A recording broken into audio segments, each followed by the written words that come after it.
त्र्यम्बकं यजामहे सुगन्धिं पुष्टिवर्धनम् उर्वारुकमिव बन्धनान् मृत्योर्मुक्षीयमामृतात्। करोड़ो ब्रह्मांडोना नायक आशुतोष महादेवना दिव्य चरित्रोનું દિગ્દર્શન કરાવતી પવિત્ર કથા એટલે શિવ મહાપુરાણની કથા। સમસ્ત બ્રહ્માંડોમાં એકમાત્ર વ્યાપ્ત શિવ તત્વનું સૂક્ષ્માતિ સૂક્ષ્મ નિરૂપણ કરતું મહર્ષિ વેદવ્યાસ રચિત મહાપુરાણ એટલે શિવ મહાપુરાણ પૂજ્યપાદ સદગુરુ સ્વામી શ્રી નિર્દોષાનંદ સરસ્વતીજી મહારાજના કૃપાપાત્ર સદશિષ્ય સ્વામી શ્રી ભોળાનંદ સરસ્વતીજી મહારાજના સુરત મુકામે સંવંત 2080ના ચાતુર્માસ દરમિયાન તેઓ શ્રીના શ્રી મુખેથી પ્રવાહિત થયેલી શ્રી શિવ મહાપુરાણ કથા સત્સંગ સરિતા પૂજ્ય શ્રીની અત્યંત સરળ ભાવભક્તિપૂર્ણ સુસ્પષ્ટ અને સર્વગ્રાહ્ય સુમધુર વાણી દ્વારા વહેતી આ કથા સરિતા હૃદયમાં પ્રસ્ફુટિત કરે છે અદ્ભુત શિવચરણાનુરાગ। શિવોપાસનાનું રહસ્ય પ્રત્યેક કથાની માર્મિક સમજૂતી સાથે અનેક ઐતિહાસિક પ્રસંગોનું સુંદર નિરૂપણ શ્રોતાજનોને મંત્રમુગ્ધ કરે છે। જીવનું શિવ સાથે અનુસંધાન કરાવતી અંતરમાં અનેરો શિવ ભક્તિ ભાવ જગાડતી અને શિવ તત્વ જ્ઞાન વડે મુક્તિનો માર્ગ બતાવતી આ કથાનું રસપાન કરીએ। ચાલો આ શિવ મહાપુરાણની કથા સત્સંગ સરિતામાં સ્નાન કરી ધન્યતા અનુભવીએ। પ્રતિદિન સત્સંગ પ્રવચનનું જીવંત પ્રસારણ નિહાળો ગુરુ સાનિધ્ય યુટ્યુબ ચેનલ પર। ઓમ નમો નારાયણાય। પરમાત્મા આ સૃષ્ટિમાં અનેક લીલાઓ કરીને ભક્તોનું કલ્યાણ, દુષ્ટોનું દમન અને ધર્મનું સંરક્ષણ કરતા હોય છે। પરમાત્માની લીલાના મુખ્ય 3 હેતુ હોય છે। આ ભગવાન ભક્તોના ભાવથી ભાવિત થઈને આ સૃષ્ટિ ઉપર અવતાર ધારણ કરે, નિરાકારમાંથી નરાકાર બને, ભક્તોના ભાવ અનુસાર ભક્તોને દર્શન આપે, ભક્તોની સાથે બધી લીલાઓ કરે। ધર્મનો વિનાશ કરવાવાળા, ધાર્મિક લોકોને પીડવાવાળા દુષ્ટોનું ભગવાન દમન કરે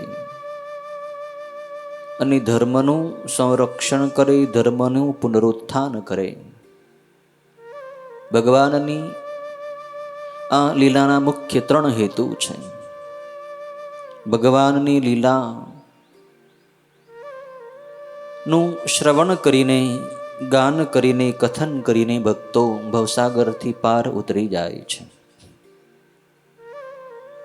ભગવાનની લીલાનું શ્રવણ કરતી વખતે, કથન કરતી વખતે આપણું ચિત્ત સતત ભગવાનમાં લાગેલું રહે છે। શિવની કથા સાંભળતી વખતે આપણું મન સતત શિવની અંદર જ લાગેલું રહે છે। શિવ કેન્દ્ર બિંદુએ હોય છે આપણા ચિત્તમાં।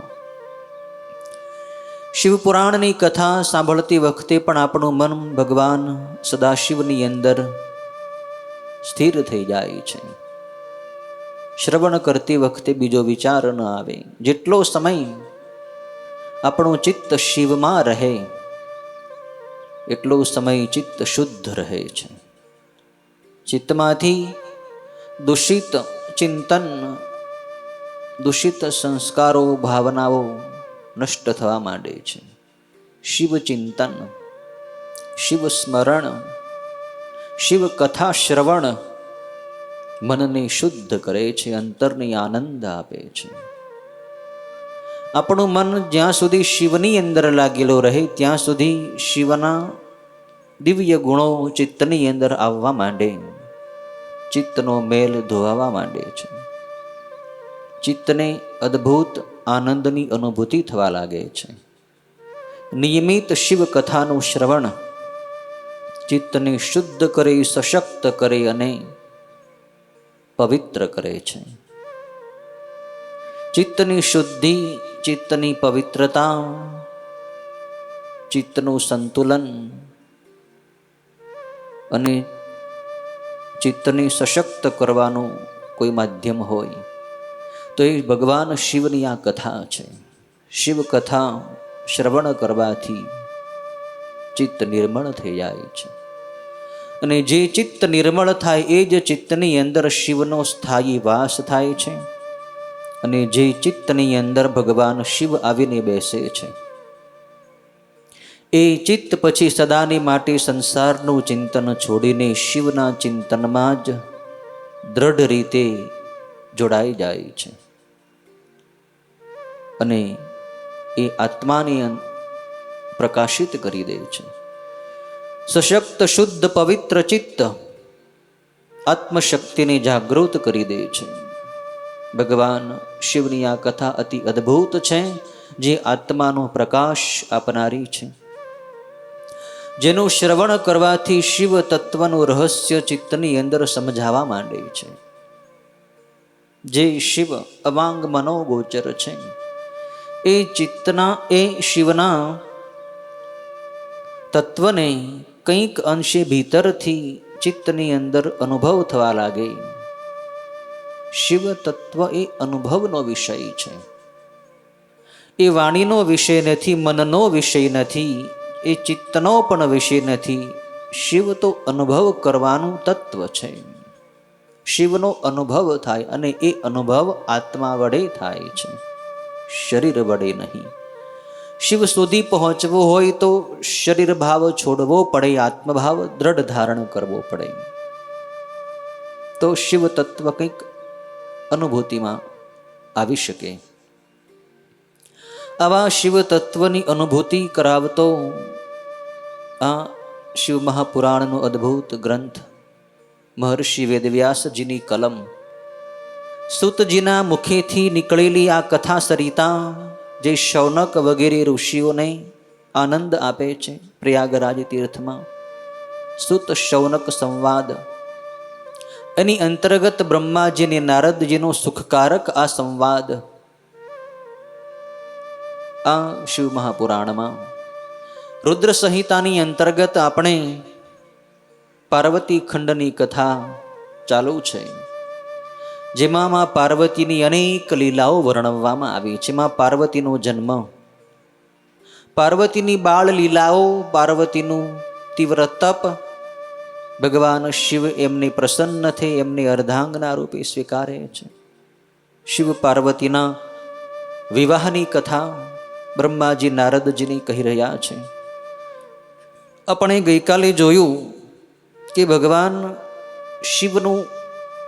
શિવની જાનનું આગમન હિમાલયના નગરની ભાગોળે થયું. હિમાલયે ભગવાન શિવની જાનનું સુંદર રીતે સ્વાગત કર્યું છે. અદ્ભુત બધો મેળાવડો થયો છે. ભગવાન શિવની જાનમાં બહુ મોટા મોટા દેવતાઓ આવ્યા છે, સમસ્ત દેવો આવ્યા છે, બધી દેવીઓ પણ આવ્યા છે. અને ભગવાન શિવના ગુણો તો અસંખ્ય છે. આ બાજુ હિમાલય પણ પોતાની પુત્રી પાર્વતીનો વિવાહ ભગવાન શિવ સાથે કરવા માટે પોતાના બધા સગા સ્નેહી પર્વતોને, નદીઓને, નદોને આમંત્રિત કરે છે. ખૂબ મોટો મેળાવડો થયો છે. હિમાલયના આંગણે એક પછી એક દેવતાઓનું આગમન થાય છે. મેનકાની ઈચ્છા હતી કે મારા જમાઈ રાજ શિવ કેવા છે, જેને માટે મારી દીકરી પાર્વતીએ બહુ મોટું કઠિન તપ કર્યું છે. એ શિવને મારી જોવા છે. શિવ કેટલા સુંદર છે, શિવની પ્રશંસા તમે ખૂબ સાંભળી છે. તો શિવ કેવા છે? નારદજી ભગવાન શિવની પ્રેરણાથી મેનાને મોહિત કરવા માટે મેનકાની પાસે જાય છે. મહેલની અગાસી પર જઈને નારદજી એક પછી એક દેવોનો પરિચય મેનકાને કરાવે છે. ભગવાન શિવે પહેલા બધા દેવતાઓને મોકલ્યા, તમે જાઓ અને પછી હું છેલ્લે આવીશ. દેવતાઓ એક પછી એક આવે છે. નારદજી બધાનો પરિચય કરાવે છે. છેલ્લે મહાદેવ વિકૃત બેડોળ સ્વરૂપ બનાવીને પ્રવેશ કરે છે હિમાલયના આંગણામાં. એ જોઈને મેનકા મૂર્છિત થઈ જાય છે અને ક્રોધ પામીને બધાને ઠપકો આપે છે, સપ્તર્ષિઓને ઠપકો આપે કે તમે જ મારી દીકરીનો વિવાહ આવા બેડોળ પુરુષની સાથે નક્કી કર્યો, તમને ધિક્કાર હો. મેનકા એક પછી એક બધાને ઠપકો આપે છે, બધાએ મળીને મેનકાને મનાવે છે. મેનકા માનતી નથી. છેલ્લે ભગવાન વિષ્ણુ આવે છે.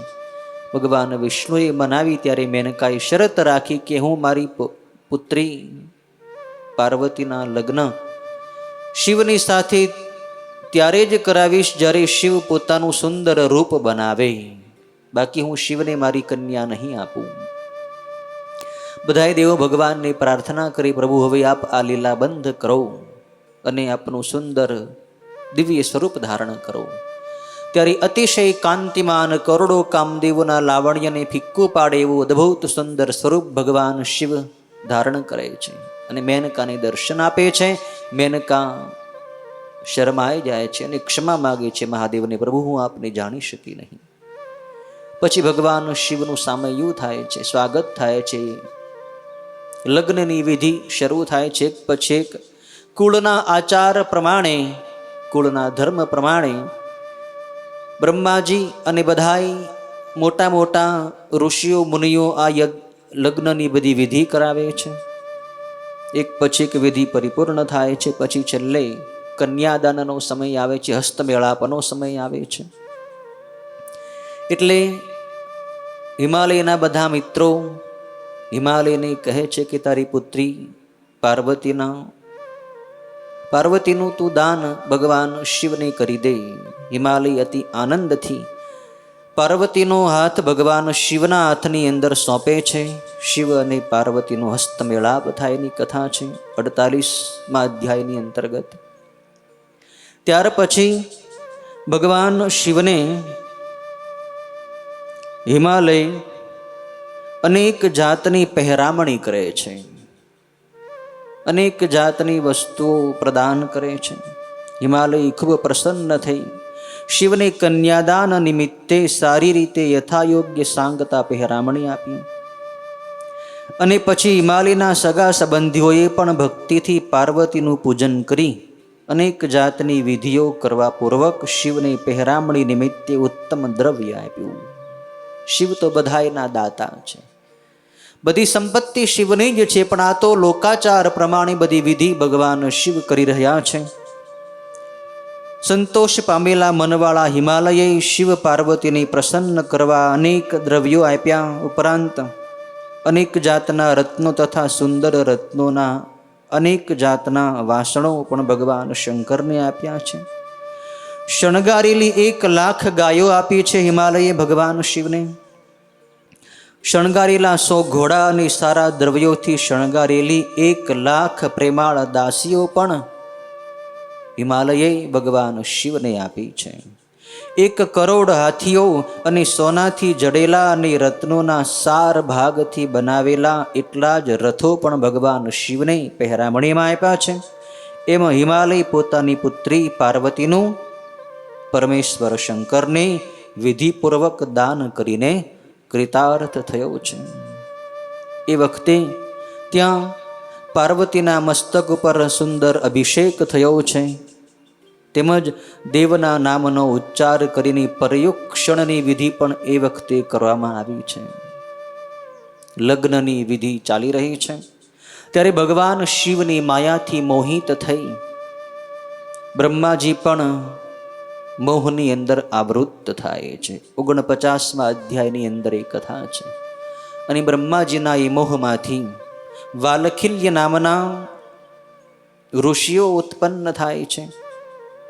નારદજી એ સર્વ ઋષિઓને ગંધમાદન પર્વત ઉપર તપશ્ચર્યા કરવાની પ્રેરણા કરે છે. એ બધાય વાલખિલ્ય ઋષિઓ ત્યાંથી પ્રસ્થાન કરીને ગંધમાદન પર્વત ઉપર જઈ તપશ્ચર્યા કરે છે અને ભગવાન સૂર્યનારાયણની પાસેથી વિદ્યા પ્રાપ્ત કરી સૂર્યના શિષ્યો બને છે. એની કથા છે. ત્યાર પછી ભગવાન શિવની પાસે કામદેવની પત્ની રતિ આવે છે. ભગવાન શિવે કામદેવને બાળીને ભસ્મ કર્યો હતો અને દેવતાઓએ પછી કામદેવની પત્ની રતિને કહ્યું હતું કે તું તારા પતિની ચિતાભસ્મ પોટલીની અંદર બાંધી લે. જ્યારે શિવ અને પાર્વતીનો વિવાહ થશે ત્યારે ભગવાન શિવ તારા પતિને સજીવન કરશે. અત્યારે તું વિલાપ ન કર. એ વચન અનુસાર રતિએ પોતાના પતિની ચિતાભસ્મ સાચવી રાખી હતી. અહીંયા ભગવાન શિવનો વિવાહ થઈ રહ્યો છે ત્યારે બધાય આનંદ મંગલ કરે છે, બધાય ખૂબ ઉત્સાહમાં છે, પ્રસન્ન છે, આખું વાતાવરણ દિવ્ય છે. ત્યારે રતિ ભગવાન મહાદેવની પાસે આવીને રડે છે, મહાદેવ, આપનો આ વિવાહનો બહુ મોટો ઉત્સવ થઈ રહ્યો છે. આ ઉત્સવની અંદર બધાય દેવો, આપના પરિવારજનો બધાય આનંદમાં છે. એક હું જ દુઃખી છું, કેમ કે મારા પતિને આપે બાળીને ભસ્મ કરી દીધો છે. મહાદેવ, મારી ઉપર કૃપા કરો, મારા પતિની ઉપર કૃપા દ્રષ્ટિ કરી એને સજીવન કરો. મહાદેવ, મને પણ આ દેવતાઓની જેમ પ્રસન્ન કરો. ભગવાન શિવ પ્રસન્ન થાય છે. રતિની પ્રાર્થના ભગવાને સાંભળી છે અને એ ચિતા ભસ્મ ઉપર ભગવાન શિવ કૃપા દ્રષ્ટિ કરે છે. ત્યારે એમાંથી સુંદર કામદેવનું પ્રાગટ્ય થાય છે. કામદેવ પુનઃ શરીર રૂપ ધારણ કરી, દિવ્ય રૂપ ધારણ કરી ભગવાન શિવને વંદન કરે છે. ભગવાનની પાસે ક્ષમા માગે છે પોતાના અપરાધ બદલ કે મહાદેવ, આપને મોહિત કરવા માટે મેં પ્રયાસ કર્યો હતો, એનું ફળ મને મળી ગયું. હવે આપે મારી ઉપર કૃપા કરી મને પુનઃ સજીવન કર્યો છે. મહાદેવ, મને ક્ષમા કરો.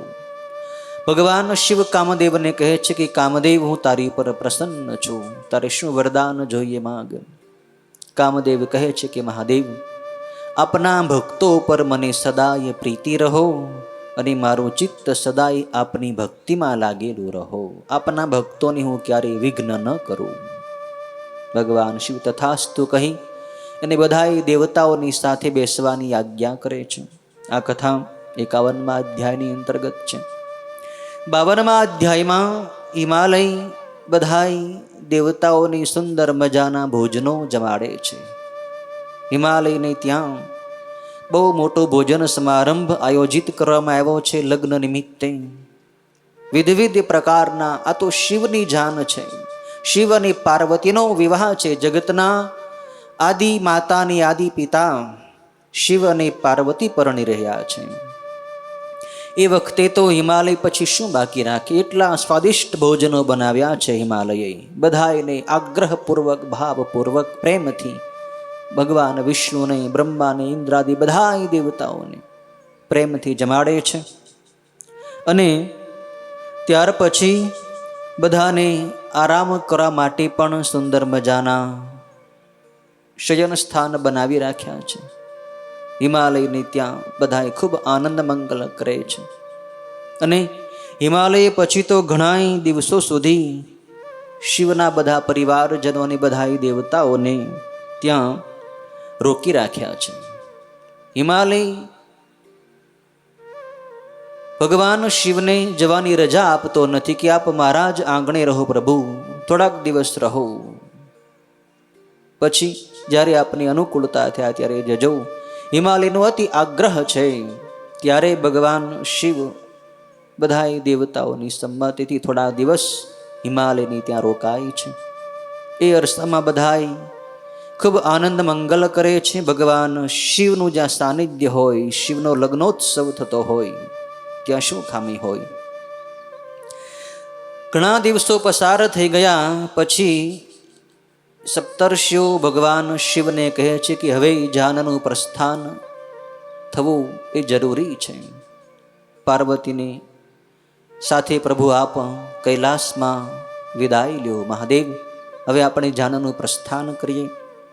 ત્યારે મહાદેવ સપ્તર્ષિઓને હિમાલયની પાસે મોકલે છે કે હિમાલય, તમે અમને રજા આપો, હવે અમે જવા માંગીએ છીએ.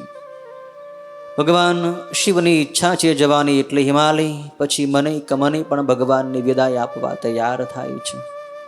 પાર્વતીને વળાવવાની તૈયારી થઈ એટલે હિમાલયને અતિ દુઃખ થાય છે. પુત્રીનો વિવાહ થાય, પુત્રી સાસરી જતી હોય ત્યારે સ્વાભાવિક છે કે એના વિયોગનું દુઃખ સૌથી વધુ એના મા બાપને થાય છે. પાર્વતી જઈ રહ્યા છે એટલે હિમાલયને પણ અતિશય વિરહનું દુઃખ થાય છે. હિમાલય પણ રુદન કરે છે. હિમાલય ઊંચે સાદે ત્યાં રડે છે અને એનું રુદન સાંભળીને મેનકા પણ રડવા માંડે છે. સૌથી વધુ દુઃખ માને થાય છે. દીકરીને વળાવતી વખતે મેનકા પણ રડે છે. મેનકા ભગવાન શિવને ત્યારે પ્રાર્થના કરે છે કે હે મહાદેવ, મારી દીકરી શિવાનું આપ બરાબર પ્રેમથી પાલન કરજો. આપ તો આશુતોષ છો, એટલે કે જલ્દી પ્રસન્ન થવા વાળા છો. એટલે પાર્વતીના હજારો દોષોની આપ ક્ષમા જ કરજો પ્રભુ. પાર્વતી કદાચ આપની સેવામાં કંઈ ભૂલ કરે, મારી દીકરી છે, તો પ્રભુ આપ એને ક્ષમા કરજો. આપ તો દયાળુ છો, આશુતોષ છો. આપ પાર્વતીને પ્રેમથી સાચવજો મહાદેવ. આપ એનું પાલન કરજો. મારી પુત્રી જન્મે જન્મે આપના ચરણ કમળની ભક્ત છે. દરેક જન્મમાં એનું ચિત્ત આપના ચરણમાં જ લાગેલું રહે છે મહાદેવ. તેને પ્રભુ મહાદેવ આપના વિના સ્વપ્નમાંય બીજું કોઈનું સ્મરણ હોતું નથી. મારી દીકરી પાર્વતી સદાય રાત દિવસ જાગતા કે સૂતા સ્વપ્નમાં પણ આપનું જ ચિંતન કરે છે, આપનું જ ધ્યાન કરે છે મહાદેવ. હે મૃત્યુંજય, આપની ભક્તિને સાંભળવા માત્રથી જ એના રૂવાટા હર્ષથી ખડા થઈ જાય છે. અને આપની નિંદા જો એણે સાંભળી ગઈ હોય તો એનું મન ઉદાસ થઈ જાય છે. પ્રભુ મારી દીકરીનો અનન્ય પ્રેમ આપના ચરણોમાં છે. આપ એને સ્વીકારજો અને આપ એને સાચવજો. ત્યારે એ વખતે મેનકા પુત્રીને વળાવતી વખતે ઊંચા સાદે રડે છે અને પ્રભુ શંકરની સાથે તથા પોતાના ગણોની સાથે પાર્વતીનો વિદાય સમારંભ ત્યાં થઈ રહ્યો છે. હિમાલય પર્વતને શુભ આશીષ દીધી ભગવાન શિવે. હર્ષ પામેલા એ દેવો હિમાલયના નગરની બહારના બગીચામાં ભગવાન શંકરની સાથે ઉત્સવપૂર્વક ઊભા રહ્યા છે અને પાર્વતીના આવવાની રાહ જોવે છે. બધાય દેવતાઓ હિમાલયના નગરની ભાગોળે ઊભા છે, પ્રસ્થાન કરવા માટે તૈયાર થઈ ગયા છે. પણ પાર્વતી માતાની રજા લઈને ક્યારે આવે એની પ્રતીક્ષા કરી રહ્યા છે. પાર્વતી પોતાની મા પાસે જાય છે, માતાને ચરણ વંદના કરે છે. એટલે એ વખતે માતાની ઈચ્છા હતી, મેનકાની ઈચ્છા હતી કે પાર્વતી સાસરીએ જાય છે. પાર્વતી હવે ગૃહસ્થાશ્રમમાં પ્રવેશ કરે છે. તો પાર્વતી હવે શિવની પત્ની બની રહી છે. તો પત્નીની શું ફરજ છે? પત્નીએ પાતિવ્રત્ય ધર્મનું પાલન કરવું જોઈએ, તો એનું કલ્યાણ થાય છે. પતિવ્રતાએ પોતાના પતિની સેવા કેવી રીતે કરવી, કેવું આચરણ કરવું, એનું બધું જ્ઞાન પાર્વતીને હોવું જોઈએ. એની બધી સમજણ પાર્વતીને હોવી જોઈએ. અને એ પતિવ્રતાના ધર્મો કેવા હોય એ જણાવવા માટે મેનકા એક પતિવ્રતા બ્રાહ્મણની પત્નીને પ્રેરણા કરે છે કે તમે મારી દીકરી પાર્વતીને પતિવ્રતાના ધર્મોનો ઉપદેશ આપો કે પતિવ્રતાએ શું ધર્મોનું પાલન કરવું. ત્યારે મેનકાની આજ્ઞાથી બ્રાહ્મણ પતિવ્રતા નારી માં પાર્વતીને ઉદ્દેશીને પતિવ્રતાના ધર્મો કહી રહ્યા છે. 54મા અધ્યાયની અંદર એક કથા છે. બ્રાહ્મણની પત્ની કહે છે કે હે દેવી પાર્વતી, ધર્મને વધારતું મારું વચન તમે અતિ પ્રેમથી સાંભળો. તે આ લોકમાં અને પરલોકમાં આનંદકારક તથા સાંભળનારાઓને અતિશય સુખદાયક છે. પતિવ્રતા સ્ત્રી જ ખાસ વિશેષ પૂજ્ય અને ધન્ય છે. બીજી સ્ત્રી એવી પૂજ્ય કે ધન્ય નથી. એ પતિવ્રતા સર્વલોકને પવિત્ર કરનારી અને પાપોના સમૂહનો નાશ કરનારી છે. હે શિવા, જે સ્ત્રી પતિને પરમેશ્વરની જેમ પ્રેમથી સેવે છે તે આ લોકમાં સર્વ ભોગોને ભોગવી અંતે પતિની સાથે શુભ ગતિ પામે છે. સાવિત્રી લોપામુદ્રા, અરુંધતી, શાંડિલ્યા, શતરૂપા, અનસૂયા, લક્ષ્મી, સ્વધા, સંજ્ઞા, સુમતી, શ્રદ્ધા, મેના અને સ્વાહા. આ બધી સ્ત્રીઓ પતિવ્રતા અને સતી છે. એ બધી સ્ત્રીઓ પતિવ્રતાના ધર્મથી જ સર્વલોકમાં પૂજ્યપણું પામી છે અને બ્રહ્મા, વિષ્ણુ, શિવ તથા મુનીશ્વરોને પણ માન્ય બની છે. માટે હે શિવાદેવી, તમારે તમારા પતિ ભગવાન શંકરની સર્વકાળ સેવા કરવી. ભગવાન શંકર દીનજનો પર કૃપા કરનારા છે, સજ્જનોના શરણરૂપ છે અને સર્વને સેવવા યોગ્ય છે. પતિવ્રતાનો મહાન ધર્મ વેદોમાં તથા ધર્મશાસ્ત્રોમાં વર્ણવ્યો છે. એ જેવો શ્રેષ્ઠ ધર્મ છે એવો શ્રેષ્ઠ ધર્મ બીજો કોઈ નથી. હે ભગવતી પાર્વતી, પતિવ્રતાના ધર્મમાં તત્પર રહેતી સ્ત્રીએ પતિ જમી લે એ પછી જમવું, પહેલા પતિને જમાડવા અને પછી પોતે જમવું, અને પોતાના કલ્યાણ સ્વરૂપ એ પતિ જો ઊભા હોય તો તેની સામે ઊભા રહેવું, પણ બેસવું નહીં. પતિ જ્યાં સુધી ઊભા હોય ત્યાં સુધી પત્નીએ ઊભા રહેવું. પતિ ઊભા હોય અને પોતે બેસી ન જવું. સારી બુદ્ધિવાળી અને નિષ્કપટ રીતભાતવાળી એ પતિવ્રતા પત્નીએ કાયમ પતિ સૂઈ જાય પછી જ સૂવું અને પતિ જાગે એ પહેલાં જાગી જવું, તેમજ નિષ્કપટ રીતભાત રાખી સર્વકાળ તેનું હિત કરવું. પોતાના કલ્યાણ સ્વરૂપ પતિને પોતે શણગાર ધારણ કર્યા વિના અથવા તો નહીં શણગારેલી સ્થિતિએ દેખાવ ન દેવો. શણગાર સજીને જ પતિની સામે જવું. અને જ્યારે પતિ કોઈ કામ માટે મુસાફરીએ ગયા હોય ત્યારે એવા વખતે પતિવ્રતા સ્ત્રીએ શણગાર રહિત જ રહેવું. એટલે કે એ વખતે એણે આભૂષણો ધારણ ન કરવા, ન પહેરવા. પતિવ્રતાએ પતિનું નામ કદી ન લેવું. પતિનું નામ લઈને ક્યારે એને બોલાવવા નહીં. અને જ્યારે પતિ બોલાવે ત્યારે ઘરના કામ છોડીને જલ્દી એમની પાસે જવું અને બે હાથ જોડીને પ્રેમથી પ્રણામ કરીને આમ કહેવું કે હે નાથ, મને આપે કેમ બોલાવી? કૃપા કરીને મને આજ્ઞા કરો. એ પછી પતિ જે આજ્ઞા કરે એ કામ અતિ પ્રસન્ન ચિત્તે કરવું. પતિવ્રતાએ બારણામાં બહુ વખત ઊભા ન રહેવું. બારણામાં દરવાજામાં પતિવ્રતાએ ઊભા ન રહેવું. પારકા ઘરે ન જવું અને પતિની કંઈક ગુપ્ત વાત જે પોતે સાંભળીને હોય એ કોઈની આગળ ક્યારેય ન કહેવી. પતિની ગુપ્ત વાત કોઈને ક્યારેય ન કહેવી પતિવ્રતાએ. પતિ જ્યારે ભગવાનની પૂજા કરતા હોય ત્યારે પૂજાની બધી તૈયારી, બધા સાહિત્યો કહ્યા વિના જ પોતે તૈયાર કરી દેવા અને સમય પ્રમાણે યોગ્ય હિતકારી અવસરની રાહ જોયા કરવી. પતિની પૂજા સામગ્રી પતિવ્રતા સ્ત્રીએ દરરોજ કહ્યા વિના જ સમયસર તૈયાર કરી દેવી. પતિની આજ્ઞા વિના પતિવ્રતા સ્ત્રીએ ક્યાંય તીર્થયાત્રાએ કદી ન જવું અને સમાજના ઉત્સવો જોવાનું દૂરથી જ છોડવું. તીર્થયાત્રાએ જવું હોય તો પતિની આજ્ઞા લેવી, પતિની સાથે જવું. જે સ્ત્રીને તીર્થયાત્રા કરવાની ઈચ્છા થાય તેણે પતિના ચરણ ધોઈને એ પાણી પી જવું. કેમ કે બધાય તીર્થો પતિવ્રતા માટે એ પતિના ચરણોમાં જ રહેલા છે, એ નક્કી છે.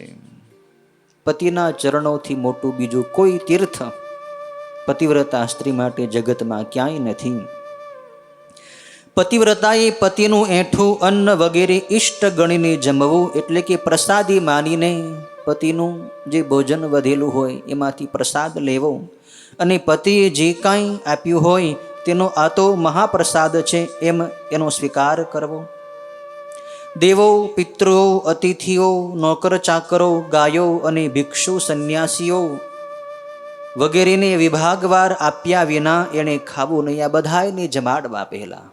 પતિવ્રતા સ્ત્રીએ કોઈ આંગણે અતિથિ આવ્યા હોય એને જમાડવા, દેવતાઓને નૈવેદ્ય ધરવા, પિતૃઓને તર્પણ, અતિથિઓને જમાડવા, નોકર ચાકરોને જમાડવા, ગાયોને નિરણ નાખવી, સંન્યાસી સંત મહાત્માને જમાડવા અને પછી પોતે જમવું. પતિવ્રત ધર્મમાં પરાયણ રહેતી એ પત્નીએ સર્વકાળ નિયમિત બધી સામગ્રીઓ તૈયાર કરવી, ચતુર થવું, આનંદી રહેવું અને વધારે ખર્ચ કરવો નહીં. પતિની આવક ઓછી હોય, ધંધામાં આવક ઓછી હોય, તો પતિવ્રતા સ્ત્રીએ ક્યારેય હઠ ન કરવી કે તમે મને આ વસ્તુ લાવી જ દો. જે કાંઈ આવક હોય એમાંથી જ ઘરનું બધું સંચાલન થવું જોઈએ. ઘરની જે કાંઈ ખરીદી કરવી હોય એ બધી માપસર કરવી, ખોટા ખર્ચ કરવા નહીં.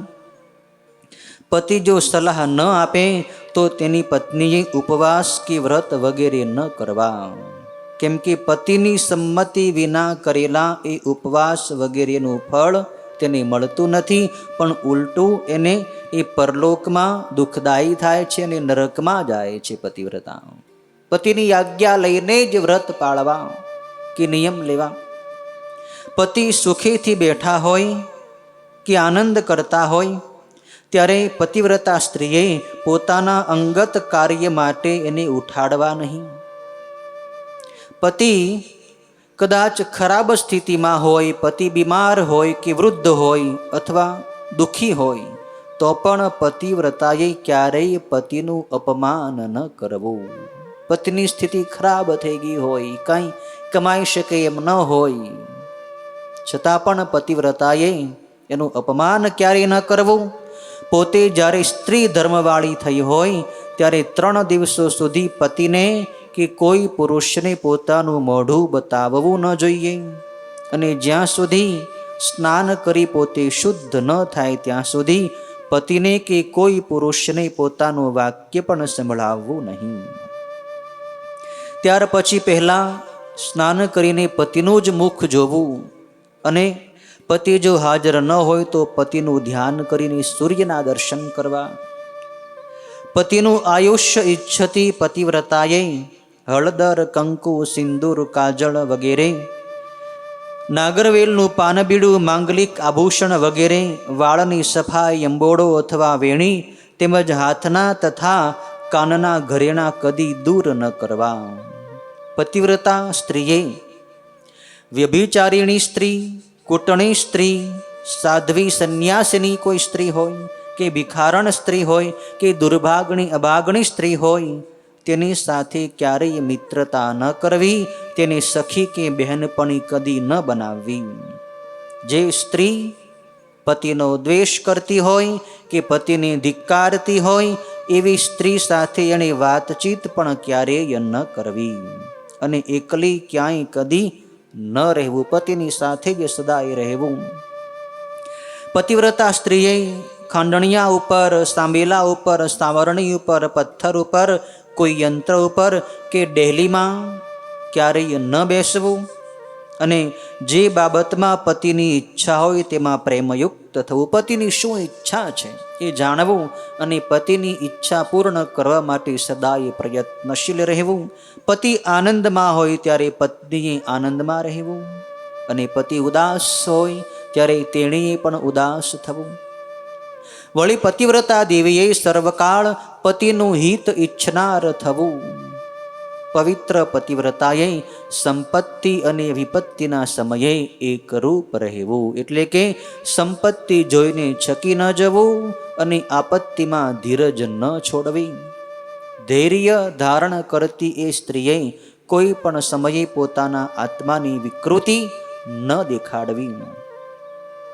પતિવ્રતા નારીએ ઘરમાં ઘી, મીઠું, તેલ વગેરે જે કાંઈ વસ્તુ ખૂટી ગઈ હોય તો પતિને એમ ન કહેવું કે એ નથી, અને એમ કહીને પતિને પરિશ્રમમાં ન જોડવા, એટલે કે અકળામણ ન ઉપજાવવી. હે દેવોના ઈશ્વરી પાર્વતી, પતિવ્રતા સ્ત્રી માટે પોતાનો એક પતિ જ બ્રહ્મા, વિષ્ણુ કે શિવ કરતાંય અધિક મનાયો છે, એટલે તેના માટે પતિ એ જ શિવ છે. જે સ્ત્રી પતિની ઓળંગી તેની આજ્ઞામાં ન રહીને વ્રત, ઉપવાસ તથા નિયમ પાલન કરે છે તે પતિનું આયુષ્ય નષ્ટ કરે છે અને મુવા પછી નરકમાં જાય છે. જે સ્ત્રી પોતાનો પતિ કંઈક કહે કે પૂછે ત્યારે ક્રોધાયમાન થઈને જવાબ આપે છે તે ગામડામાં કૂતરી થાય છે અથવા નિર્જન જંગલમાં શિયાળવી થાય છે. બહુ ભયંકર પાપ છે.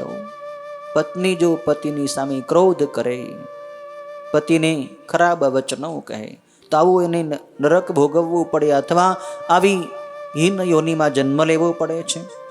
પત્નીએ પતિ સામે ઊંચા આસને ન બેસવું, દુષ્ટ લોકોની પાસે કદી ન જવું અને પતિની સામે કાયર વાક્યો ક્યારેય પણ ન બોલવા.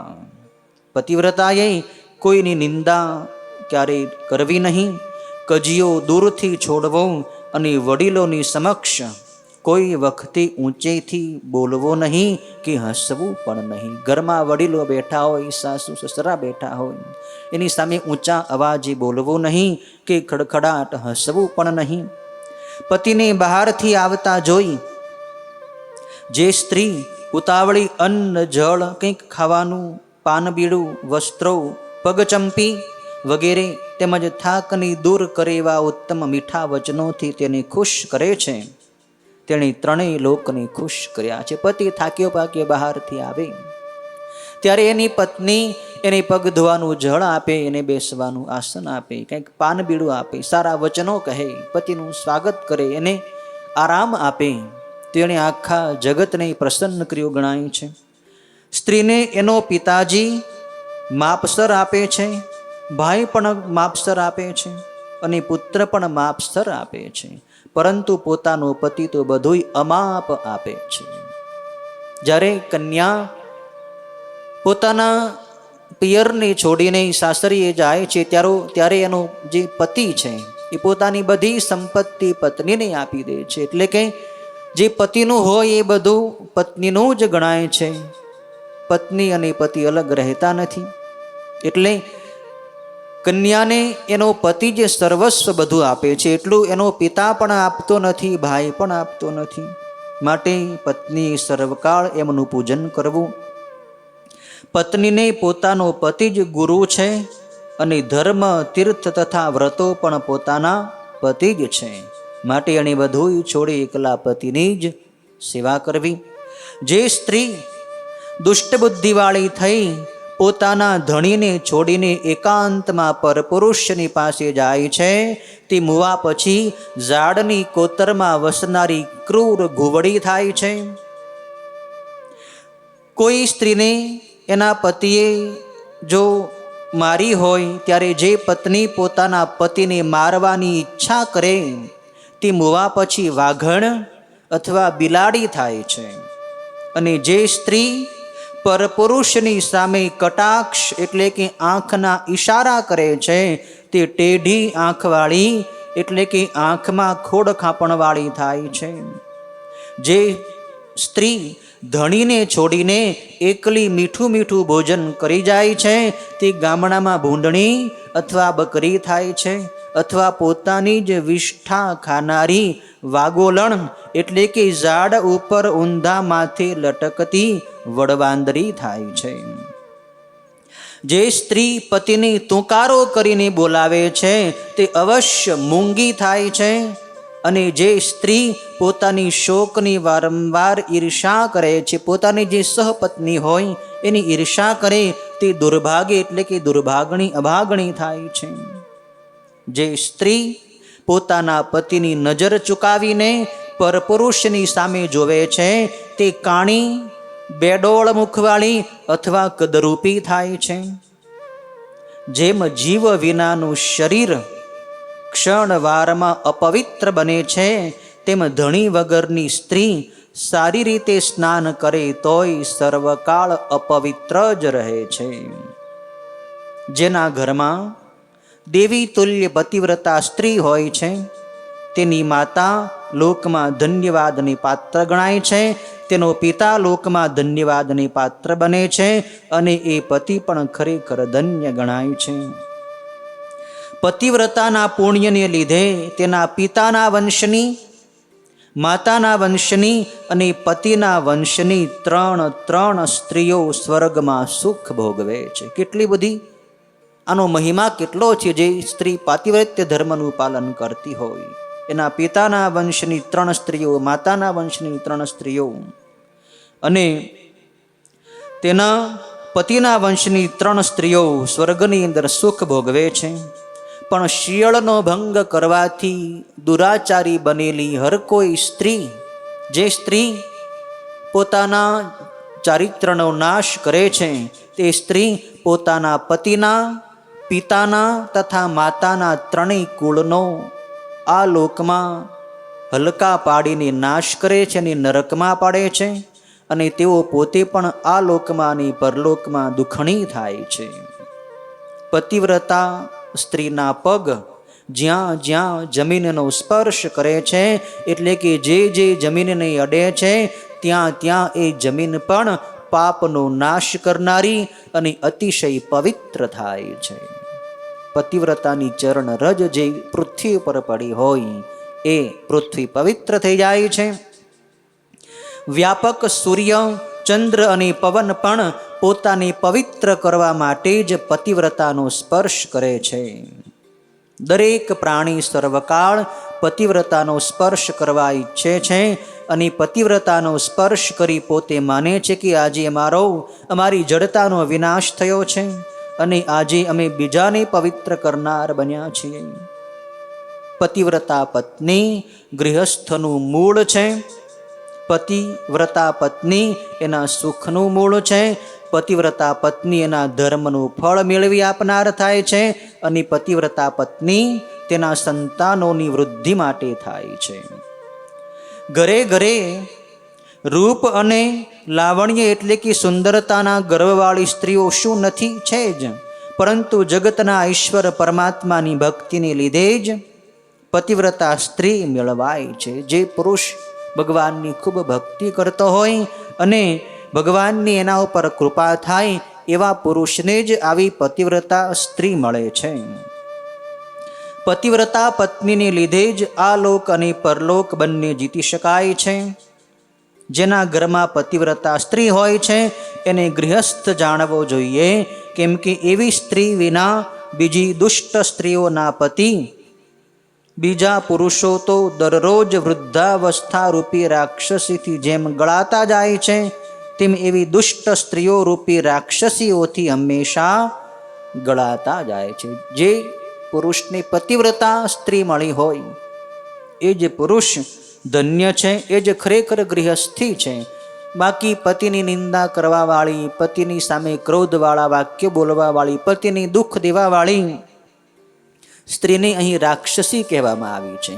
અને એવી સ્ત્રીથી બિચારા એના પતિ કાયમ ગળાતા જાય છે, ઘવાતા જાય છે, નષ્ટ થતા જાય, કાયમ દુઃખી રહે છે.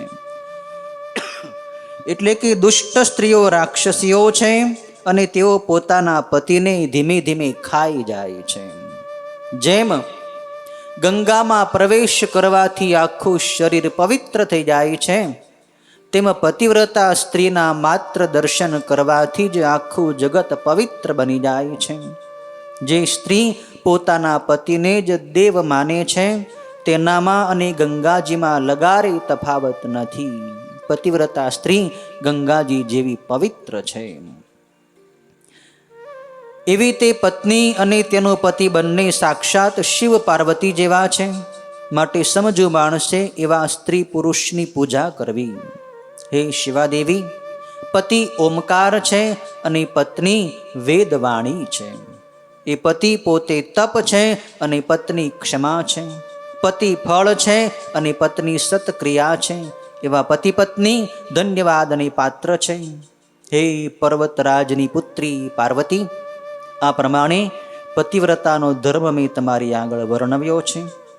હવે પતિવ્રતાના કેટલા ભેદ છે, કેટલા પ્રકારો છે એ હું તમને સંભળાવું છું, તમે સાંભળો.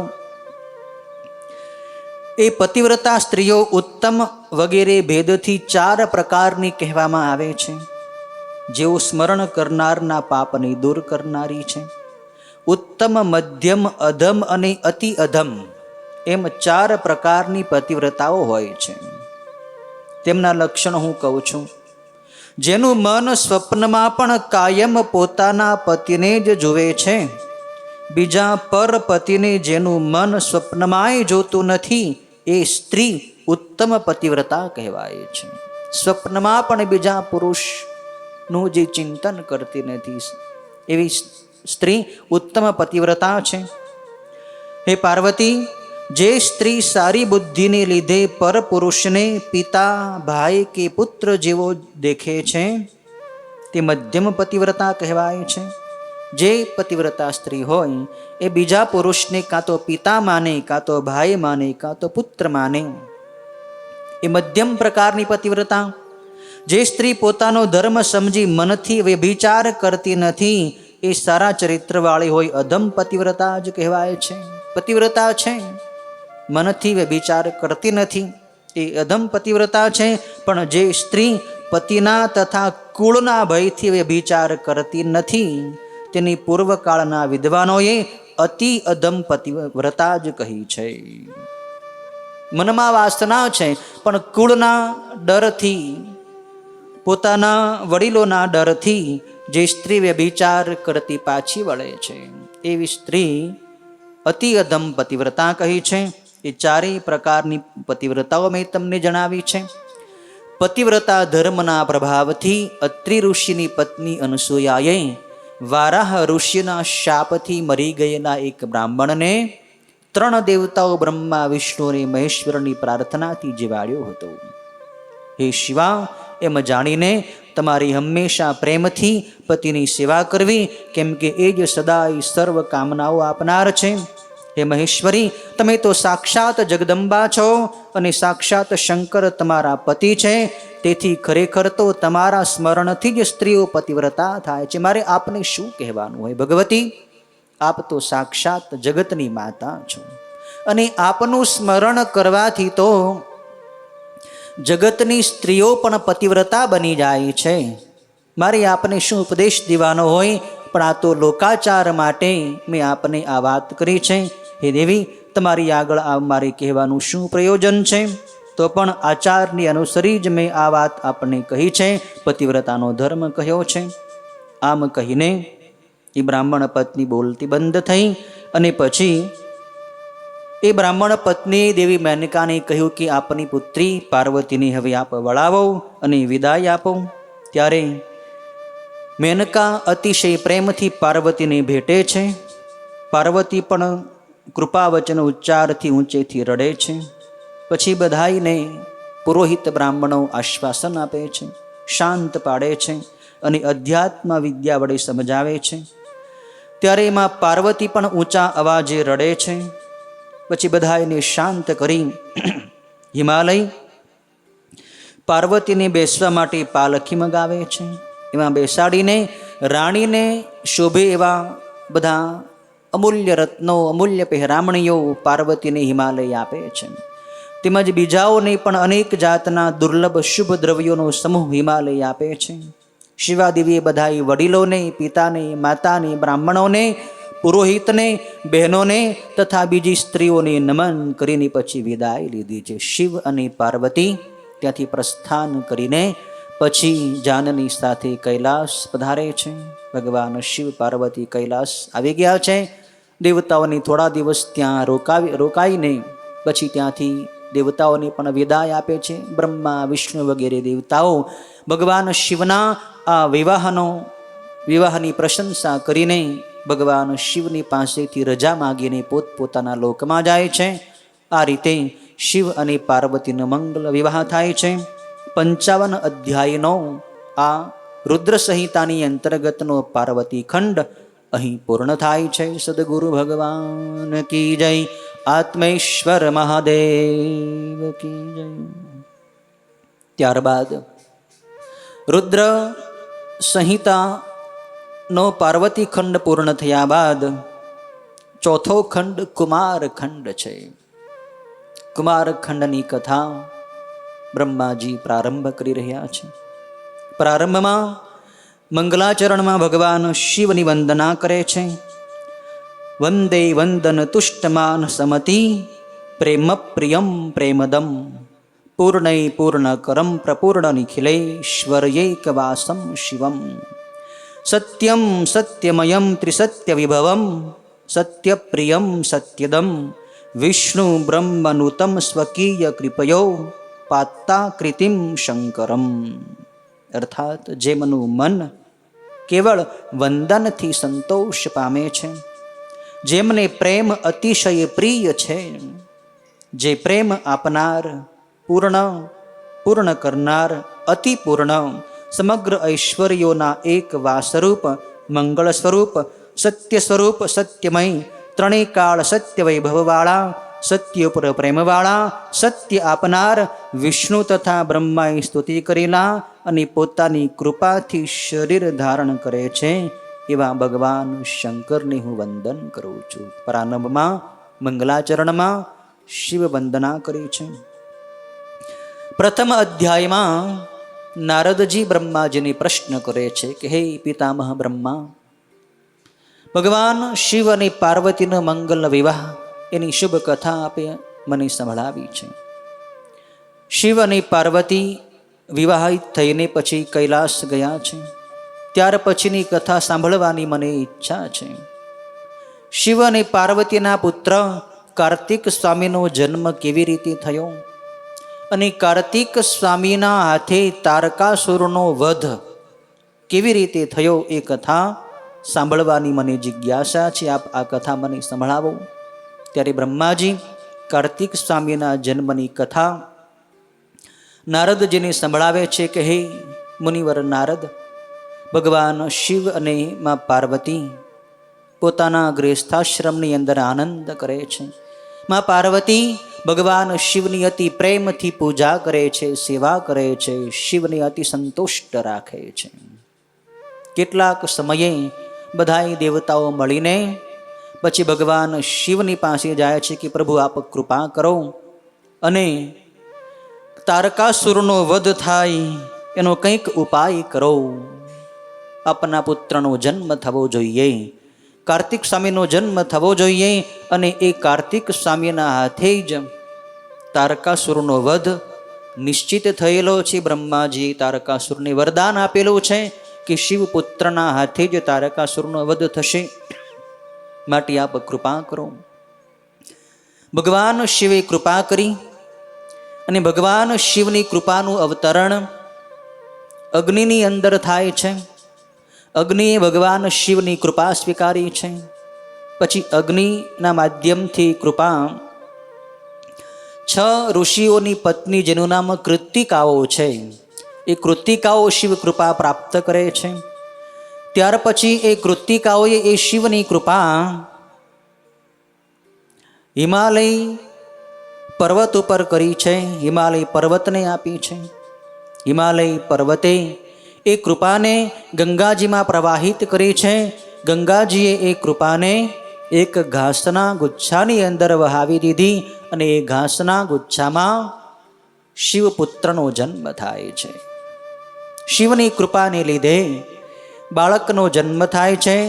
કાંસના ગાંસડામાં એટલે કે ઘાસમાં કાર્તિક સ્વામીનો જન્મ થાય છે. 6 કૃત્તિકાઓએ આ કૃપાથી કાર્તિક સ્વામીને જન્મ આપ્યો હતો, માટે કાર્તિક સ્વામીને 6 મુખ થયા છે. કૃત્તિકાઓ એ કાર્તિક સ્વામીને તેડીને એનો ઉછેર કરે છે, સુંદર વસ્ત્રો અને આભૂષણો પહેરાવે છે, એનો નિર્વાહ કરે છે અને કાર્તિક સ્વામીની કૃપા મેળવે છે. કાર્તિક સ્વામી તો ભગવાન શિવના પુત્ર છે, શિવની શક્તિ એની અંદર છે. ત્યારે બ્રહ્માજીની આજ્ઞાથી કાર્તિક સ્વામીના જન્મ સંસ્કાર કરવા માટે વિશ્વામિત્ર નામના મુનિ જાય છે કાર્તિક સ્વામીની પાસે. કાર્તિક સ્વામીના જન્મ સંસ્કાર કરવા માટે વિશ્વામિત્ર મુનિ કાર્તિક સ્વામીની પાસે આવ્યા છે. કાર્તિક સ્વામી કહે છે કે હે મુનિવર વિશ્વામિત્ર, તમે મારા જન્મ સંસ્કાર કરો. ત્યારે વિશ્વામિત્ર કહે છે કે હું તો ક્ષત્રિય ઋષિ છું, હું બ્રાહ્મણ નથી, માટે આપના સંસ્કાર કેવી રીતે કરી શકું. ત્યારે કાર્તિક સ્વામી કહે છે કે મારી કૃપાથી તમે તમારું ક્ષત્રિયપણું ત્યજીને બ્રહ્મર્ષિપણું પ્રાપ્ત કરશો. હું તમને આશીર્વાદ આપું છું કે વશિષ્ઠ વગેરે ઋષિઓ પણ તમને બ્રહ્મર્ષિ કહીને બોલાવશે. આજથી તમારી અંદર બ્રહ્મર્ષિપણું આવી ગયું છે. કાર્તિક સ્વામીએ વિશ્વામિત્રને બ્રહ્મર્ષિ પદ આપ્યું છે. ત્યારે વિશ્વામિત્રે લોકાચારની અનુસરી કાર્તિક સ્વામીને બધા જન્મ સંસ્કાર કર્યા છે. એનું એક નામ કુમાર પણ પાડ્યું છે. કૃતિકાઓએ કાર્તિક સ્વામીનું નામ કુમાર પણ પાડ્યું છે. શિવના પુત્ર કુમાર કાર્તિકેય નામ પડ્યું છે. કૃતિકાઓના પુત્ર થયા એટલે કાર્તિક, કૃતિકાઓ પરથી કાર્તિક સ્વામી નામ પડ્યું છે. ભગવાન શિવના પુત્રના આવા જન્મ સંસ્કાર થયા છે. પછી વિશ્વામિત્ર મુનિ ઉપર કાર્તિક સ્વામી ખૂબ પ્રસન્ન થયા કે તમે મને મારા જાત કર્મ સંસ્કાર કર્યા છે, માટે હું આપને દિવ્ય જ્ઞાન આપું છું. અને એ કાર્તિક સ્વામીએ પછી વિશ્વામિત્રને પોતાના પુરોહિત બનાવ્યા છે. જેથી એ દિવસથી વિશ્વામિત્ર અનેક જાતની લીલાઓ કરવામાં પ્રવીણ તથા ઉત્તમ બ્રાહ્મણ બની ગયા છે.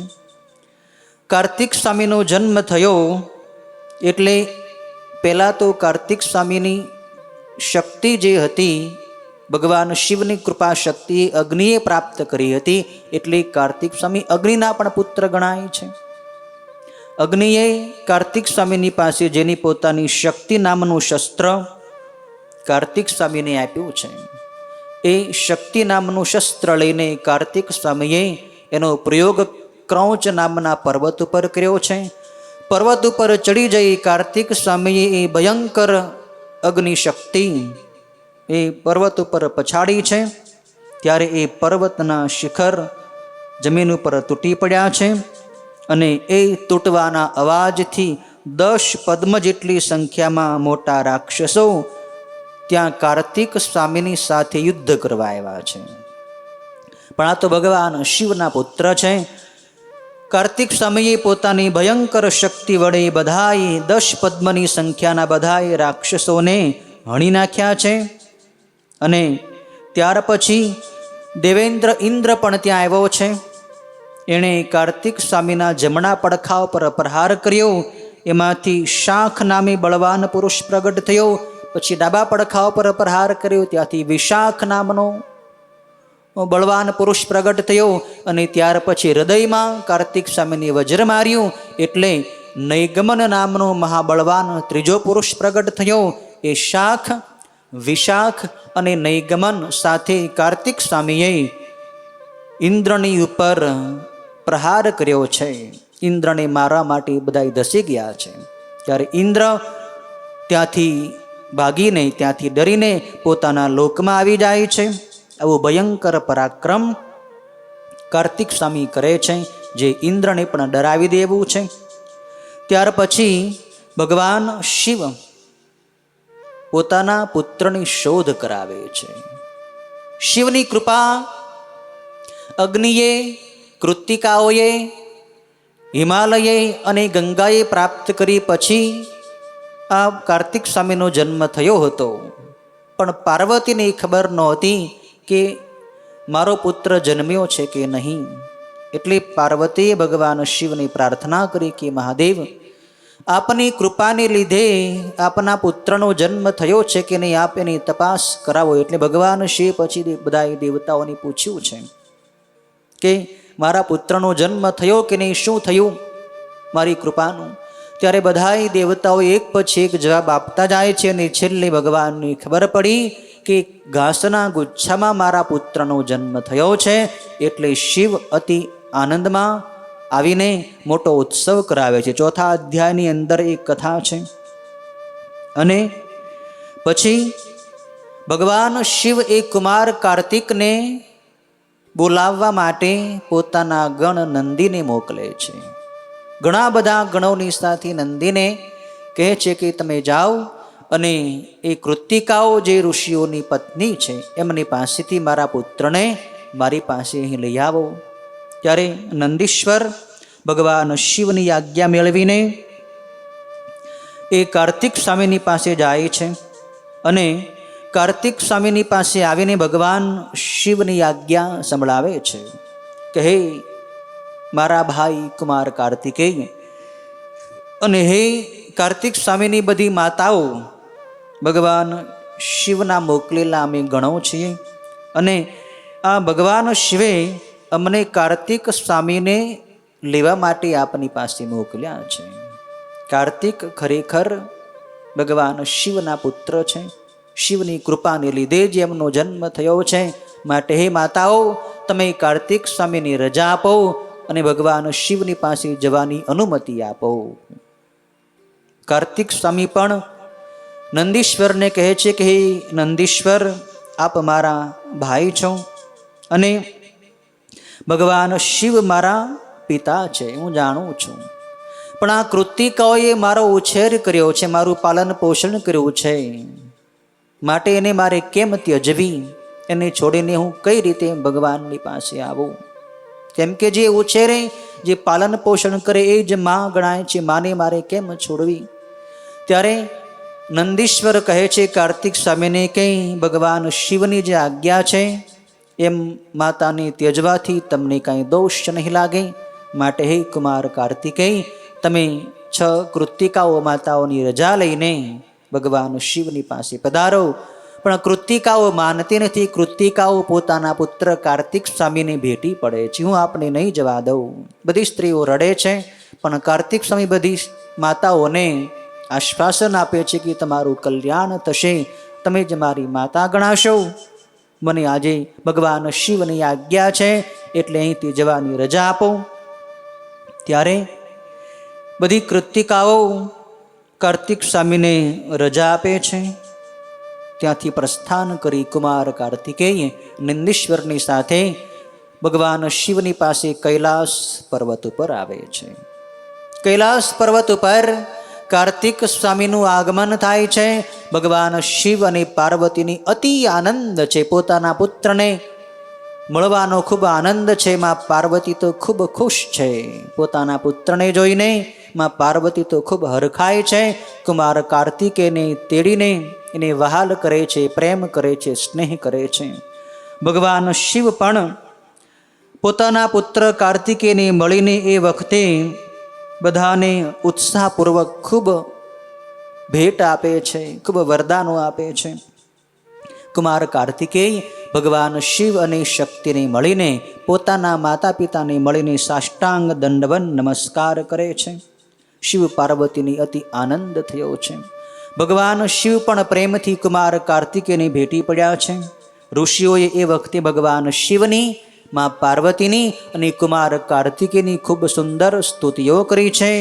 વેદ મંત્રોથી પવિત્ર તથા સર્વ તીર્થોના જળથી ભરેલા સેંકડો ઉત્તમ રત્ન કળશોથી હર્ષપૂર્વક કાર્તિક સ્વામીને સ્નાન કરાવ્યું છે.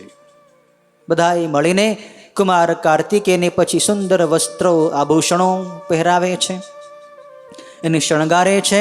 અને પછી બધાય દેવતાઓ અનુક્રમે પોતપોતાની શક્તિઓ, શસ્ત્રો, અસ્ત્રો કુમાર કાર્તિકેયને પ્રદાન કરે છે.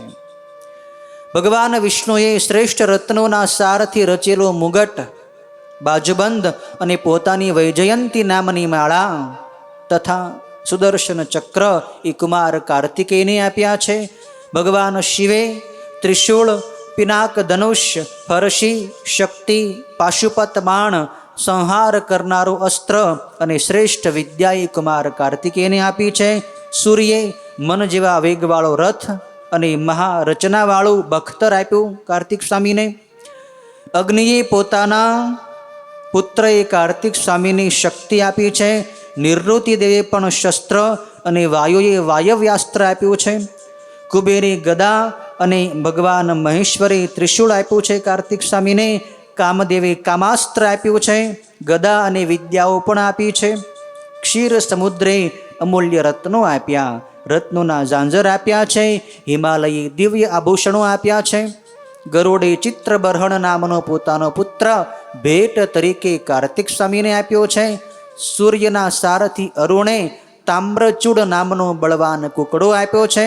પાર્વતીએ મંદ હાસ્ય કરી પોતાનું સર્વ ઐશ્વર્ય અને લાંબા કાળનું આયુષ્ય કાર્તિક સ્વામીને આપ્યું છે.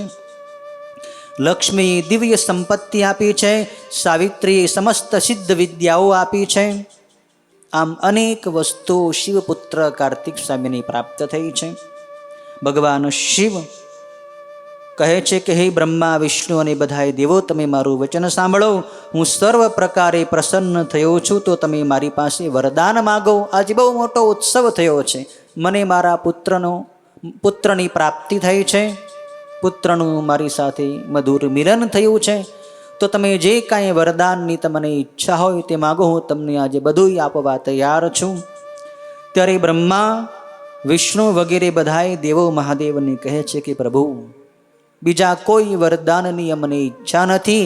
એક જ વરદાન મારે જોઈએ છે કે આપ જલ્દી અમારા શત્રુ તારકાસુરનો વધ કરો મહાદેવ. તારકાસુરના વધ માટે જ કુમાર કાર્તિકનું પ્રાગટ્ય થયું છે પ્રભુ. માટે આપ આજે જ કુમાર કાર્તિકને તારકાસુરનો વધ કરવા માટે અમારી સાથે મોકલો. ભગવાન શિવ કહે છે કે બહુ સારું છે. કાર્તિક સ્વામીનું પ્રાગટ્ય જે માટે થયું છે, માટે આજે જ હું એને આપની સાથે મોકલું છું. ભગવાન શિવે એને વિદાય આપી છે. બધા દેવતાઓની સાથે કુમાર કાર્તિકેય ત્યાંથી નીકળીને તારકાસુરના નગરને ઘેરી લે છે.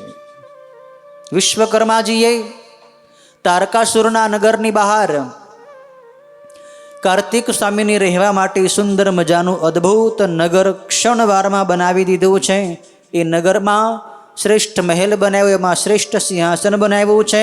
અને એ સિંહાસન ઉપર બધાય દેવતાઓએ કુમાર કાર્તિક સ્વામીને બેસાડીને એનો રાજ્યપદી અભિષેક કર્યો છે. અને બ્રહ્માંડોનું અધિપતિપણું પણ કાર્તિક સ્વામીને અર્પણ કર્યું છે. સમસ્ત બ્રહ્માંડના અધિપતિ કુમાર કાર્તિકેયને બનાવવામાં આવ્યા છે. અને હવે કાર્તિક સ્વામી તારકાસુર પર ચડાઈ કરી રહ્યા છે. એની કથા આગળ આવે છે. અને એ પહેલા 6થા અધ્યાયમાં એક નાનકડી કથા, જેમાં કુમાર કાર્તિકેયનું કેટલું બળ છે એ બતાવવામાં આવ્યું છે. ત્યારે એક નારદ નામનો બ્રાહ્મણ, જે એક મોટો યજ્ઞ કરી રહ્યો હતો, એ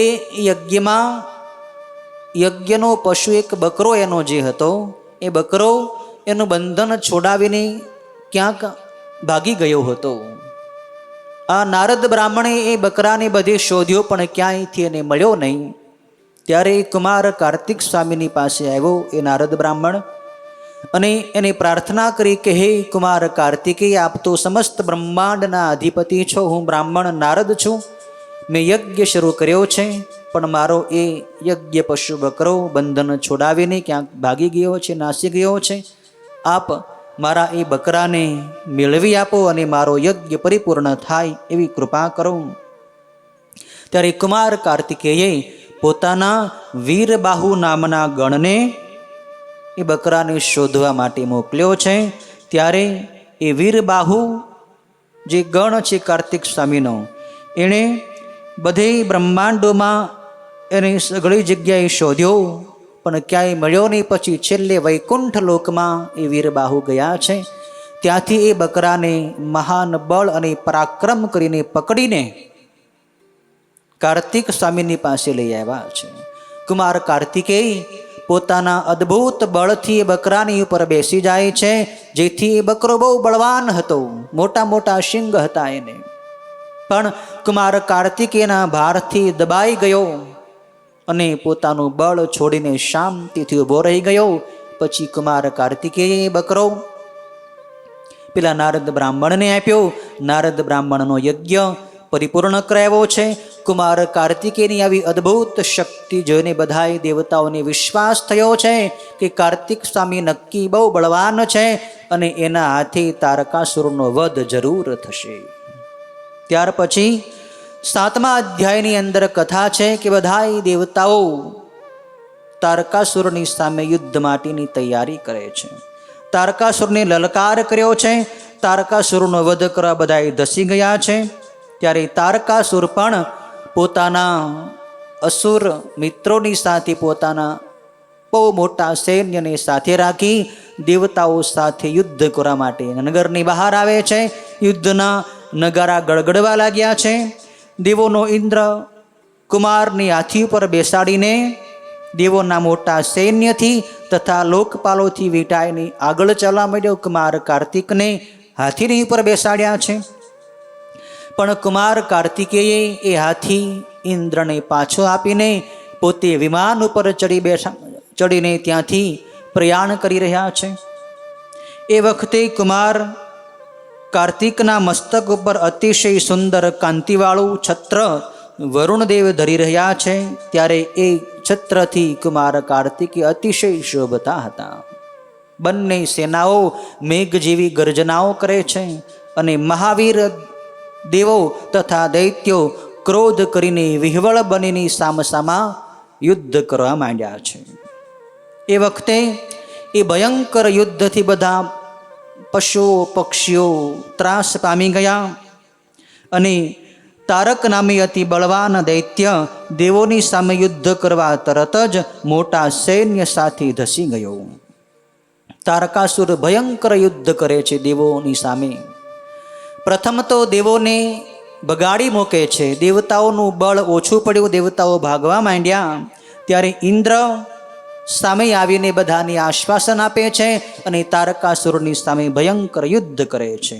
અને સિંહનાદ કરતા ઇન્દ્ર અને તારકાસુર બંને ભયંકર યુદ્ધે ચડ્યા છે.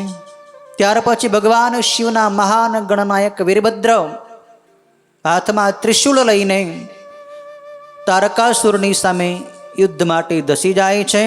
વીરભદ્રે તારકાસુરને જોરથી ત્રિશૂળ માર્યું એટલે ક્ષણવાર મૂર્છા પામીને તરત જ એ જમીન ઉપર પટકાઈ પડ્યો. પણ વળી પાછો ભાનમાં આવીને વીરભદ્ર સામે યુદ્ધ કરવા આવે છે અને વીરભદ્રને શક્તિનો પ્રહાર કરે છે. વીરભદ્રે તરત જ ઘોર તીક્ષ્ણ ત્રિશૂળ તારકાસુરને માર્યું છે. ત્યારે બંને ભયંકર યોદ્ધાઓ છે. વીરભદ્ર કે જેણે દક્ષના યજ્ઞનો વિનાશ કર્યો હતો, બધાએ દેવતાઓને એણે હરાવ્યા હતા, એવા મહાન વીરભદ્ર છે. અને બંને તારકાસુર અને વીરભદ્ર બંને દ્વંદ્વ યુદ્ધ કરી રહ્યા છે. ત્યારે નારદજી વીરભદ્રને અટકાવે છે કે આપ અટકી જાઓ, તમારી આનો વધ ન કરવો જોઈએ. તારકાસુરનો વધ તો કુમાર કાર્તિકેયના હાથે લખાયેલો છે. પણ વીરભદ્રજી કે તમે મને રોકો નહીં, આજે હું મહાન બળ અને પરાક્રમ કરીશ અને તારકાસુરનો વધ કરી નાખીશ. તમે મારું પરાક્રમ આજે જોઈ લો. જે વીરો પોતે યુદ્ધમાંથી હઠી જઈ રણસભામાં પોતાના સ્વામીને લાવે છે તેઓ પાપી અને ઘણા જ કાયર ગણાય છે. કાર્તિક સ્વામી મારા સ્વામી છે, હું એનો સેવક છું, તો પેલા સેવકે યુદ્ધ કરવું જોઈએ, પોતે રણમાંથી નાસી ન જવું જોઈએ. આપ મને વીરભદ્ર જાણો અને મારું વચન ક્યારે મિથ્યા નહીં થાય. હું નિર્ભય થઈને યુદ્ધ કરીશ અને તારકાસુરનો વિનાશ કરીશ. એમ કહીને ભયંકર શક્તિ સાથે વીરભદ્ર યુદ્ધ કરે છે. બંને મહાન ગણો છે. તારકાસુર રોષથી ઘેરાઈ ગયો છે અને દેવગણોનો સંહાર કરવા માંડ્યો છે. ત્યાર પછી ભગવાન શિવના ચરણ કમળનું સ્મરણ કરીને મહાન ગણનાયક વીરભદ્રે હાથમાં ત્રિશૂળ ધારણ કર્યું છે. અને ત્યાર પછી એ અરસામાં કુમાર કાર્તિકેય ત્યાં આવે છે અને વીરભદ્રને અટકાવે છે કે આપ અટકી જાઓ, તારકાસુરની સાથે હું યુદ્ધ કરીશ. કાર્તિક સ્વામીની આજ્ઞાથી એટલે વીરભદ્ર યુદ્ધમાંથી અટકી જાય છે અને તારકાસુર પણ કાર્તિક સ્વામીની ઉપર ભયંકર ક્રોધ કરે છે. એ અરસામાં ભગવાન વિષ્ણુ, ઇન્દ્ર અને વીરભદ્ર પણ તારકાસુરની સાથે યુદ્ધ કરવા આવે છે. પણ તારકાસુર બધાની નિંદા કરે છે કે તમે બધાય દેવતાઓ એક નાનકડા બાળકને આગળ કરીને મારી સામે યુદ્ધ કરવા આવ્યા છો, તમારી અંદર શું બળ છે? તમે તો બધાય કાયર છો. તારકાસુર બધાય દેવતાઓને કહે છે કે હે દેવતાઓ, તમે શરમ વિનાના છો અને ઇન્દ્ર તથા વિષ્ણુ તો વધારે બેશરમ છે. કેમ કે એના જે કાર્યો છે હું તમને કહું છું. વિષ્ણુ તો વધારે કપટી અને દોષ પાત્ર તથા વિવેક વિનાના છે. તેમણે ઘણી વખત કપટ કર્યું છે. મધુ તથા કૈટભ અસુરોનો પહેલાં શિરચ્છેદ કર્યો હતો અને વેદ માર્ગ છોડ્યો હતો. આ વિષ્ણુએ રામના સ્વભાવ રૂપે થઈ તાડકા નામની સ્ત્રીને મારી હતી, વાલી નામના વાનરનો વિનાશ કર્યો હતો અને રાવણ જે બ્રાહ્મણ હતો એનો પણ વિનાશ કર્યો હતો. માટે આ વિષ્ણુ બ્રહ્મ હત્યારા છે, સ્ત્રી હત્યારા છે અને એક પશુ હત્યારા છે. માટે એણે વેદની નીતિનો નાશ કર્યો છે. આ વિષ્ણુની અંદર શું પરાક્રમ છે! પરશુરામ રૂપે જ્યારે આ વિષ્ણુ અવતર્યા હતા ત્યારે એ પરશુરામે પોતાની માતાનો શિરચ્છેદ કર્યો હતો. એટલે માતાનો વધ પણ કરવાનું પાપ આ વિષ્ણુને લાગેલું છે. કૃષ્ણ રૂપે થઈ એણે પારકી સ્ત્રીઓની કુળ ધર્મથી દૂષિત કરી હતી. માટે એનું પણ એને પાપ લાગેલું છે. અને આ ઇન્દ્ર તો મહાન પાપી છે. એણે બ્રાહ્મણ પુત્ર વૃત્રાસુરને માર્યો એટલે એણે બ્રહ્મ હત્યા કરી હતી. દિતિનો ગર્ભ કાપી નાખ્યો હતો એટલે ગર્ભ હત્યાનું પાપ પણ ઇન્દ્રને લાગેલું છે. તમે બધાય પાપી થઈને મારી સામે યુદ્ધ કરવા આવ્યા છો. તારકાસુર બધાની નિંદા કરે છે અને એ નિંદાનું પાપ એને લાગ્યું છે. પાપ જ્યારે માણસની અંદર આવે ને ત્યારે એને શક્તિ બધી ક્ષીણ થઈ જાય છે. નિંદાથી શક્તિ ક્ષીણ થાય છે. તારકાસુર બધાય દેવતાઓની સાથે યુદ્ધ કરે છે. દેવતાઓ એને મારવા અસમર્થ થાય છે. પછી દેવતાઓ અને નારદજી પછી કુમાર કાર્તિકેયને કહે છે કે હે કુમાર કાર્તિકેય, આપ વિલંબ ન કરો. આપના જ હાથે તારકાસુરનો વધ લખ્યો છે. ભલે ભગવાન વિષ્ણુ પણ ભયંકર પરાક્રમ કરી રહ્યા છે, વીરભદ્ર પરાક્રમ કરી રહ્યા છે, ઇન્દ્ર પણ પરાક્રમ કરી રહ્યા છે, પણ તારકાસુરની વરદાન જ બ્રહ્માજીનું છે કે તમે કાર્તિક સ્વામીના હાથે જ માર્યા જશો. એટલે કે કાર્તિકના હાથે જ તારકાસુરનો વધ નિશ્ચિત થયેલો છે. માટે હે કુમાર કાર્તિકેય, આપ બીજી વાત છોડીને આ યુદ્ધ ભૂમિ ઉપર મહાન પરાક્રમ કરીને તારકાસુરનો હવે વધ કરો. ત્યારે કુમાર કાર્તિકેયે તારકાસુરને મારવાનો નિશ્ચય કર્યો છે. એ વખતે એમણે હાથમાં અતિશય તેજસ્વી શક્તિ શસ્ત્ર ઉઠાવ્યું અને તારકાસુરને મારવાનું મન કરી હાથમાં શક્તિ ધારણ કરતા મહાસમર્થ એ શિવપુત્ર કાર્તિકેય મહાન વીર હોય અત્યંત શોભવા લાગ્યા. પછી શંકરના તેજથી યુક્ત થઈ એ કુમારે લોકોને દુઃખ દેતા એ તારકાસુરને તે શક્તિ વડે પ્રહાર કર્યો. એટલે તરત જ એ અસુરના અંગો એકદમ છિન્ન ભિન્ન થઈ ગયા.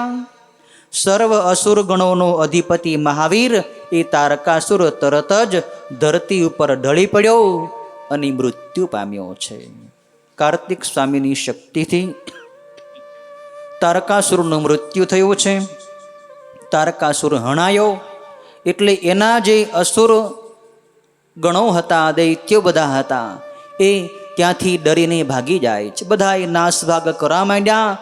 બધાય અસુરો રાક્ષસો ત્યાંથી નાસી જતા હતા. ત્યારે દેવતાઓએ એમાં પણ ઘણાયને માર્યા છે. ઘણાય ત્યાંથી ડરીને પાતાળમાં પેસી જાય છે.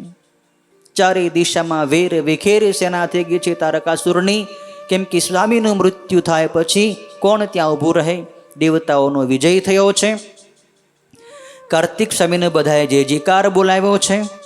ભગવાન શિવની પાસે કાર્તિક સ્વામીને લઈને બધાએ દેવતાઓ આવે છે કે હે પ્રભુ, કાર્તિક સ્વામીએ આજે ભયંકર પરાક્રમ કરીને દેવ શત્રુ તારકાસુર હતો એનો વધ કર્યો છે.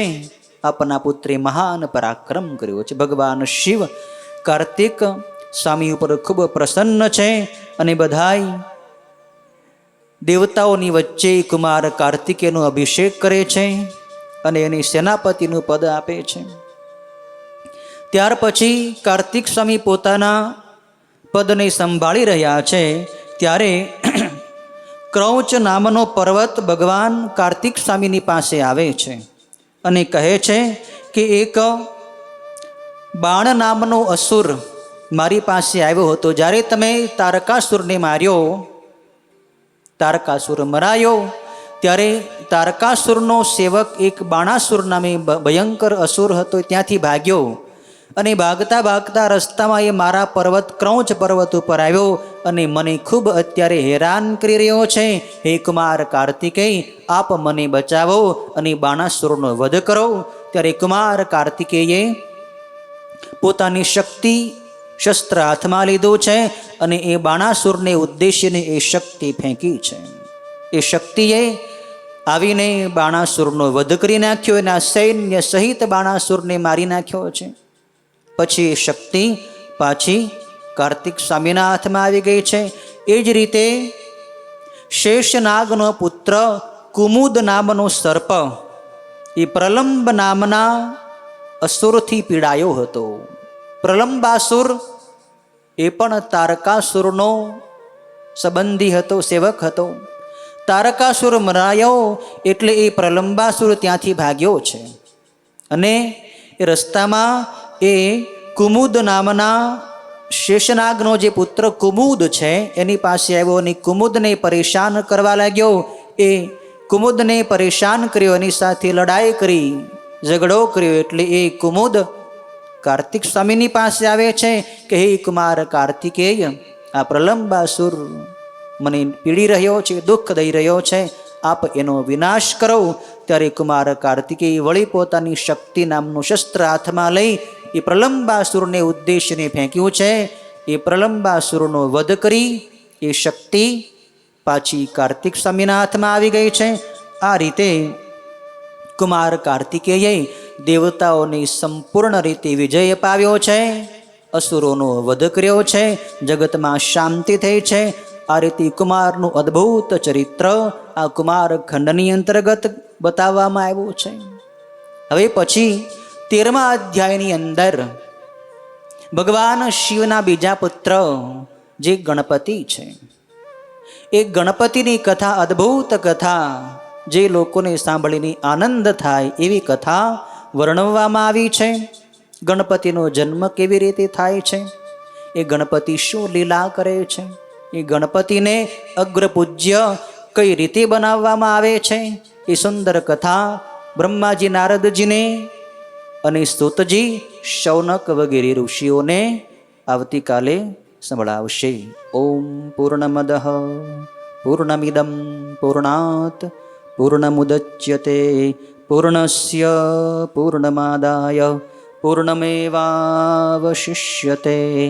ઓમ શાંતિ શાંતિ શાંતિ. ઓમ નમઃ શિવાય. ઓમ નમઃ શિવાય. ઓમ નમઃ શિવાય. ઓમ નમઃ શિવાય.